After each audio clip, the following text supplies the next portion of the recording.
स्वामीनारायण हरे, स्वामीनारायण हरे।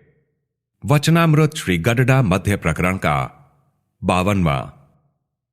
त्यागी और गृहस्थ। संवत 1880 में चैत्र कृष्णा एकादशी 25 अप्रैल 1824 को श्रीजी महाराज श्री गडडा स्थित दादा खाचर के राजभवन से घोड़ी पर सवार होकर श्री लक्ष्मीवाड़ी में पधारे थे और वहां वेदी पर विराजमान हुए थे। उन्होंने श्वेत वस्त्र धारण किए थे, कंठ में पुष्पों का हार पहना था और पाग में फूलों का तुर्रा लगा हुआ था। उनके समक्ष मुनियों तथा विभिन्न प्रांतों के हरिभक्तों की सभा हो रही थी तथा मुनि मंडल झांझ मृदंग लेकर कीर्तन गान कर रहे थे। जब सभी मुनि कीर्तन कर चुके तब श्रीजी महाराज बोले कि लीजिए, अब वार्ता करते हैं और उसे सुनिए। इस संसार में गृहस्थाश्रमी तथा त्यागी ये दोनों के मार्ग भिन्न भिन्न हैं। जो वस्तु गृहस्थ को शोभा रूप होती है वही त्यागी के लिए दूषण रूप हो जाती है, और जो त्यागी को शोभा रूप होती है वही गृहस्थ के लिए दूषण रूप हो जाती है। जो बुद्धिमान होता है वह इस रहस्य को जान पाता है, अन्य मनुष्य को इसका ज्ञान नहीं होता। अब इस बात को विस्तार पूर्वक बताते हैं।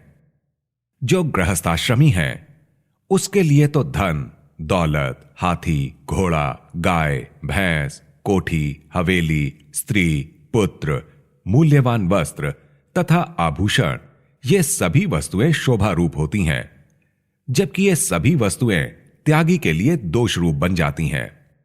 त्यागी को वन में रहना, बिना वस्त्र के एक कौपीन मात्र पहनकर खुले शरीर रहना, या सिर पर पाग धारण करना, दाढ़ी मूछ मुंडवाना, भगवे वस्त्र पहनना और किसी के भी द्वारा दी गई गालियों और डाली गई धूल जैसे अपमान को सहन करना, ये ही त्यागी के लिए परम शोभा रूप हैं।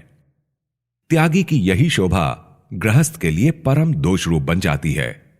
इसलिए संसार से विरक्त होकर निकले हुए त्यागी पुरुष को यह विचार करना चाहिए कि मैं कौन से आश्रम में हूं। इस प्रकार बुद्धिमान को विचार करना चाहिए, किंतु मूर्ख की तरह बिना विचार किए किसी का हीन अनुकरण करने के रास्ते पर ढलते नहीं जाना। और जो विवेकशील है उसे यदि कोई डांट फटकार कर भी उसके हित की सलाह देता है तो वह उसका गुण ही ग्रहण करता है, किंतु मूर्ख को अगर कोई हितकारी बात भी करता है तो वह परेशान हो जाता है।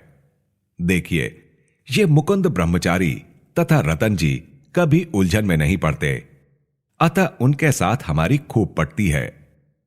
जो भक्त श्रद्धापूर्वक सेवा चाकरी करता है वह हमें प्रिय लगता है। यदि कोई भक्त बिना श्रद्धा के कोई भोजन लाए तो वह हमें प्रिय नहीं लगता, और कोई वस्त्र लाए तो ऐसे वस्त्र को धारण करना हमें प्रिय नहीं लगता। और यदि कोई बिना श्रद्धा के पूजा सामग्री लाता है तो वह भी हमें प्रिय नहीं लगता। परंतु श्रद्धापूर्वक जो सेवा किया करता है वह हमें अतिशय प्रिय लगता है। और यदि कोई भक्त श्रद्धापूर्वक भक्ति करता हो और इस बीच अगर कोई अन्य भक्त भक्ति करने आए, उस पर यदि वह ईर्ष्या करे तो वह हमें प्रिय नहीं लगता।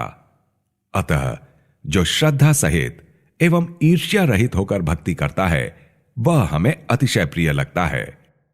इति वचनामृतम। इस प्रकार से श्री गडडा मध्य प्रकरण का 52वां वचनामृत पूर्ण हुआ।